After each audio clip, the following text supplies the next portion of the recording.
Bienvenidos de nuevo a un curso más Edument. En esta ocasión nos convocan los trastornos de ansiedad. Como es característico en Edument, el abordaje será singular. Quiero decir, no el académico, no el ortodoxo, no el del manual, sino va a ser eminentemente clínico en esta ocasión. Los trastornos de ansiedad, a diferencia de otros trastornos que hemos revisado en otros cursos, son trastornos que aparentemente son muy conocidos por todos nosotros. ¿Quién no ha tenido ansiedad o quién en su práctica no ha enfrentado problemas de ansiedad? Sin embargo, nos vamos a referir en el curso a sus aspectos desde los neurobiológicos hasta los de manejo clínico. Vamos a iniciar con una guía temática en donde vamos a arrancar con una situación clínica que es paradigmática de estos trastornos, que son los ataques de pánico o las crisis de ansiedad, digamos, la expresión extrema de la ansiedad. No hay una expresión más crítica, aguda y desquiciante para la persona que un ataque de pánico.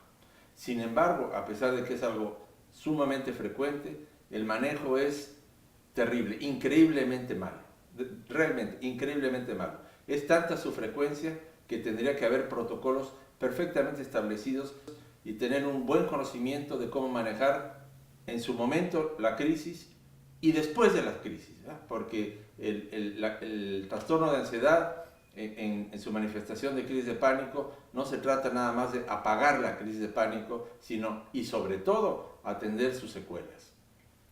¿Qué dirías, Manuel? Sí, a mí me parece sobre todo importante que quienes están interesados en el curso, que yo pienso que todos los médicos, todos los psicólogos tendrán que estar interesados en él, puedan llevarse algo que les pueda servir en su consultorio. Me refiero a que poder identificar a tiempo y sobre todo intervenir de manera precisa y poder orientar al paciente de tal manera de que tenga un cuadro clarísimo de lo que le está sucediendo y que podamos ayudarle de manera conjunta. Yo creo que este es uno de los trastornos en donde está más claro que el trabajo interdisciplinario es obligatorio, debido a que nuestros medicamentos son muy efectivos cuando ya se hizo el diagnóstico, cuando ya se hizo la referencia adecuada, pero lo que sucede en la evolución, lo que pasa después de que ya controlamos la parte aguda, nos dice que hay un trabajo todavía muy largo por hacer, aun cuando el paciente ya se siente bien. Yo creo que el tener un conocimiento completo, profundo, de en qué consiste, cómo evoluciona sobre todo un trastorno de pánico a través de la vida de los pacientes, nos puede ayudar para poder hacer un mejor abordaje. Yo frecuentemente hago la metáfora del ataque de pánico con el de un terremoto, ¿verdad? Es importante, obviamente, atender el terremoto, el momento del terremoto, responder con la emergencia adecuada al momento del terremoto. Pero igualmente importante es atender las secuelas, lo que pasa después del terremoto, lo que deja el terremoto. No solamente deja el temor a que vuelva a haber un terremoto, sino que deja un destrozo. Ese destrozo no se atiende suficientemente, ¿verdad?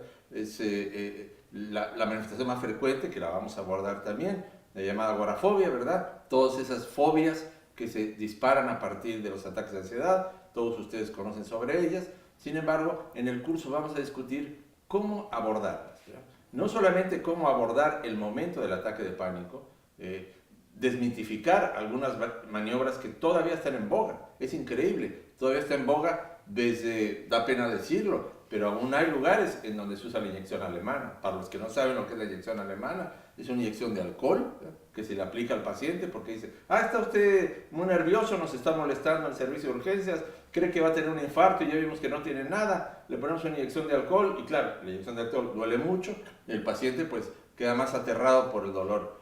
Esa es una barbarie que todavía se ve. Pero hay otras que no son barbaries, sin embargo, producto de la ignorancia, como por ejemplo la aplicación de diazepam, o el famoso Valium, ¿verdad? Es muy sabido por protocolos que es la última benzodiazepina que hay que usar en esos cuadros, pero en la mayoría de los servicios de emergencia se usa. De manera que hay mucha ignorancia médica, mucha ignorancia psicológica del manejo de estos ataques de pánico. No, pero y otro asunto es lo que viene sucediendo en la práctica en donde se perpetúan los los cuadros a lo largo de muchos años y la idea nuestra es que podamos en su momento aprender juntos a manejar estos trastornos de tal manera de que la recurrencia que se evite, perdón, que se dé un manejo que nos ayude a que el paciente pudiera eventualmente llevar una vida normal sin tener que estar tomando medicamentos toda la vida o llevar un tratamiento de por vida. El tema de los medicamentos es un tema que va a estar a lo largo del curso, discutiendo los pros, los contras, los mitos, las realidades de las benzodiazepinas, de los antidepresivos y otros medicamentos que también se pueden utilizar en los trastornos de ansiedad, cuáles, cuánto, cómo, sobre todo esto dirigido a los compañeros médicos que asistirán. Informaremos a los compañeros psicólogos sobre el por qué tenemos estos criterios y a los compañeros que se dedican a situaciones de emergencia y que quizá no estén muy familiarizados con el cuadro clínico, entenderán globalmente qué es lo que dispara un ataque de pánico, de dónde nace, qué es eso de la amígdala, qué es eso del circuito límbico, qué tiene que ver con la suprarrenal, en fin. No vamos a hacer obviamente una academia de la psicofisiología del trastorno de ansiedad, pero sí vamos a hacer mención de qué sucede y por qué intervenimos y por qué la palabra tiene eficacia en lo psicológico y la palabra tiene eficacia en lo biológico y viceversa.